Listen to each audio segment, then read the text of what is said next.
Audio Jungle. Audio Jungle.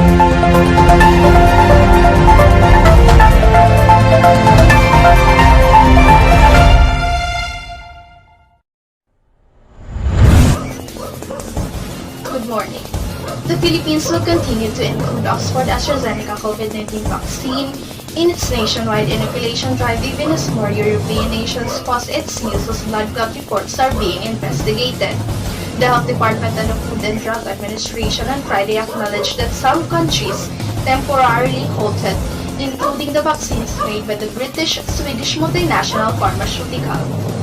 But they stressed that this was done as a precautionary measure while investigations find out if there is any link between the vaccination and the reported adverse events following immunization. At present, the DOH and FDA emphasized that there is no indication for the Philippines to stop rollout of AstraZeneca vaccines. DOH and FDA said in a joint statement, adding the benefits of vaccination to continue outweigh the risk. Denmark, Iceland, and Norway suspended the use of AstraZeneca on Thursday. Earlier this week, a number of EU nations paused the use of doses that came from a particular batch of AstraZeneca vaccine after a 49-year-old woman in Austria died of multiple thrombosis. The European Union's medicines regulator is investigating whether the shot could be linked to a number of reports of blood clots. In the Philippines, AstraZeneca is the more popular vaccine choice for healthcare workers, as they can only choose between this or CoronaVac vaccines made by Chinese pharmaceutical company Sinovac. Many of them opted to defer getting Sinovac to wait for the arrival of AstraZeneca vaccines. The country has received 525,000 doses of AstraZeneca vaccine supplied by Global Initiative COVAX facility. World Health Organization country representative Dr. Rabindra Abiyasinghe also said the Philippines will receive 4.5 million additional doses of AstraZeneca vaccines by April or May. The NBI on Friday filed a complaint with the Department of Justice against 11 respondents, including their lawyer and the police official, with the Sarah's parents, Sharon and Hussein Astor, as complainants.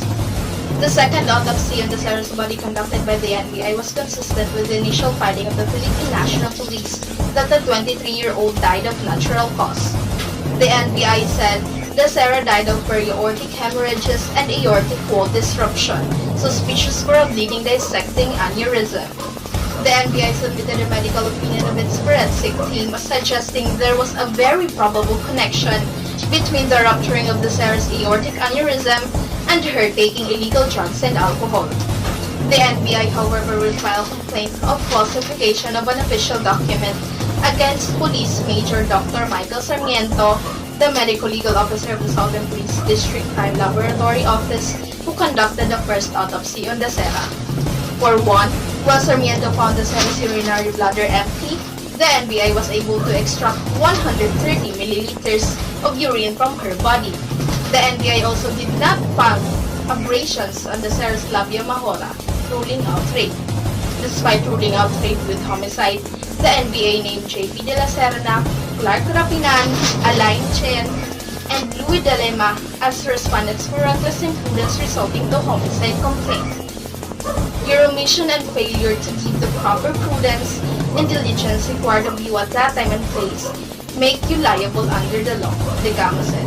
Degamo said chemistry analysis found the 2 cotton swabs on the bathroom floor of room 2209 where the Sarah vomited tested positive for 4-fluoromethamphetamine and methamphetamine. The same illegal substances were found by the PNP Crime Laboratory Office. The presence of illegal drugs during the party was corroborated by witnesses from room 2207, Degamo said.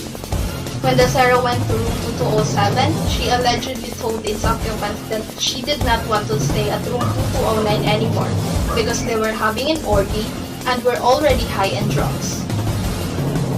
Netflix has finally revealed the lead voice cast of Trees, the highly anticipated Netflix original anime series based on the Philippine graphic novel created by Bojot San and Ganjo Baldissimo. In a statement released on Monday, the streaming platform said Liza Zamorano will voice Alexander Trees in the Filipino language version of the series. Meanwhile, Shay Mitchell, who also has Filipino roots, to voice the female lead character in the English version. It's an honor to be the voice of an iconic character such as Alexandra Therese. I'm a huge fan of Budget and Gachos award-winning Therese comics. Maraming salamat, excited na ako. Wrote Soberano on Instagram. Mitchell, for her part, expressed how excited she is as well as to be a part of a unique and amazing project and to be a voice of a character as brilliant as Alexandra Therese. Philippine folklore is rich and fascinating, and I am thrilled to be a part of the team bringing this story to life, Mitchell said in the same Netflix statement. Meanwhile, executive producer Jay Oliva said that as a fan of the comics, he knew that the title role of Alexandra Therese was going to be challenging to cast for the animated series. It is important for the voice talent to embrace the layered character to fully become Alexandra Therese, he said. His concerns, Oliva said, went away as soon as Mitchell stepped into the recording booth. Shay's Alexandra exceeded my expectations and she delivers a performance of strength, determination, and family duty that is at the very core of the character, he said. If that wasn't enough, imagine my delight when we confirmed Liza Soberano joining the Filipino voice cast. I am a big fan of hers, and she fits the character so well. Having Liza play Alexandra Therese for the series makes this project even more special to me and my team, he added. Based on its official Netflix synopsis, Therese will follow Alexandra Therese who will protect Manila from threats of the supernatural kind when the cops are stumped.